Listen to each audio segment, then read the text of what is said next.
Tonight on Beer Geek Nation, Ska Brewing Company's Modus Hoperandi.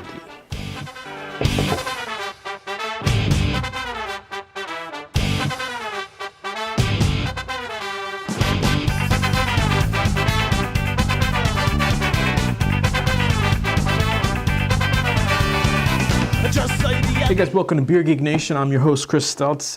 Tonight, we are doing another IPA. You guys love the IPAs. I love the IPAs. You keep requesting them. I'm going to keep doing them if you keep requesting them. So keep requesting them. But anyway, this is Ska Brewing Company out of Colorado. I've never had any of their beers.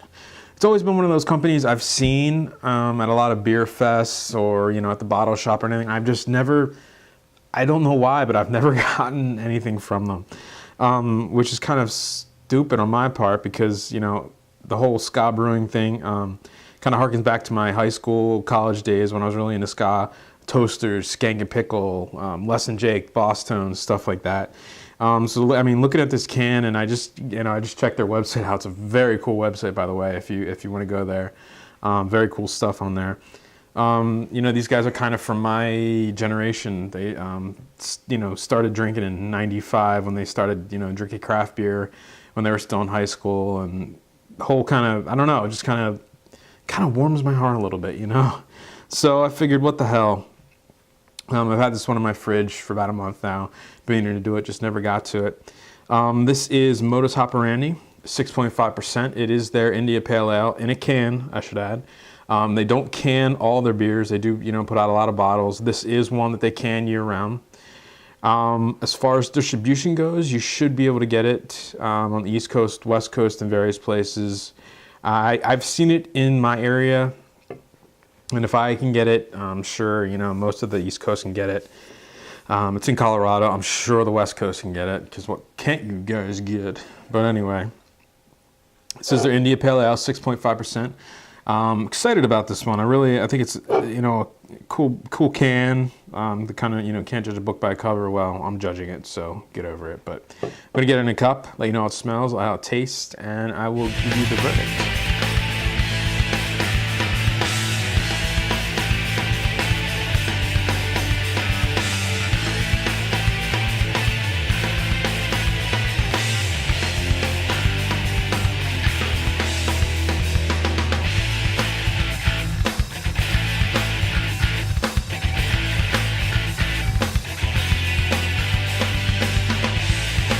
So, it's considered an India Pale Ale. I believe it comes in at 60 IBUs, I think I read. I honestly cannot believe the amount of hops that are coming off this thing. I've smelled double IPAs, Imperial IPAs, with less aroma than this.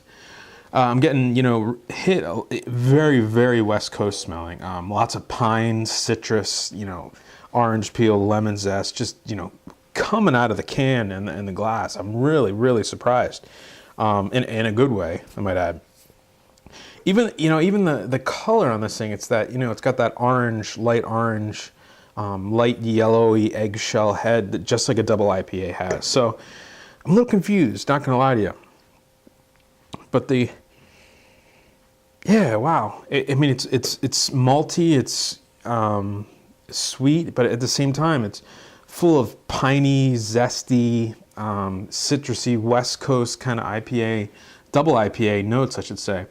And I'm getting that, the alcohol, a little bit, very tiny bit of booziness in there, which personally I like to smell in a double IPA. I think it kind of, adds that extra joie de vivre of, the IPA, kind of that little extra bit of life to it. There's hop haze in it, which it's not exactly completely, you can see a little bit through it, but still it's got hop haze, which, in my book is an excellent thing. Mark Starr from the Hopper, he says, fridge your hops. Well, I say hop haze is good.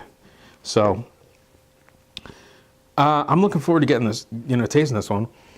Yeah, lots of caramel, sweet, sweet characteristics to the hops. There is bitterness, a little bit citrusy bitterness there, but I'm also getting some of the sweetness like you get in the, the mid-country parts. A little bit of earthiness too, a little bit of spiciness. You know what, screw it. Let's taste this one. Wow. That is a good beer. I'm not gonna lie, this is probably one of the best just regular IPAs I've ever had. Tons of malt. I mean, I'm really surprised by this one. Tons of malt. I'm not getting a lot of bitterness, and it's definitely not as, you can tell it's not as big as a beer. And when I say as big as a beer, like the malt load's definitely not as big, but it does the consistency, the mouthfeel is a little bit lighter than say a double IPA would be. So it definitely has those India Pale Ale characters to it, but I'm getting a lot of bitterness right at the front.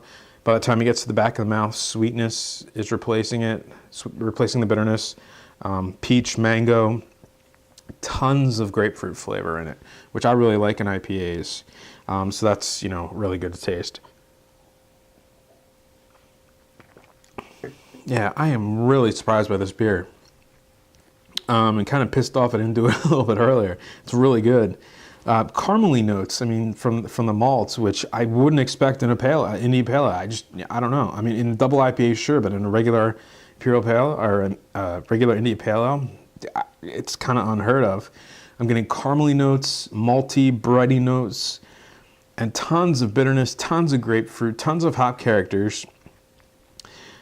On a scale of 1 to 10, I'm going to have to give this one a 9. I am really, really surprised by it, and quite honestly, it's going to make me search out more of their beers. Again, I'm kind of kicking myself for not trying some of their stuff earlier based on this one, but it is very good, very solid IPA. This would be an amazing session beer, especially during the summer. I'm really going to have to track down some more of this just to sit on the deck with, and have a couple. Great beer. This is Ska Brewing Company. It's their Modus Hoperandi, available year-round in cans, 6.5%, and I highly recommend it. Gotta tell you, I'm kind of surprised by this one. Kind of takes me back a little bit, but I'm really glad in a happy way because I kind of had it built up in my mind. So, yeah, until next time, cheers.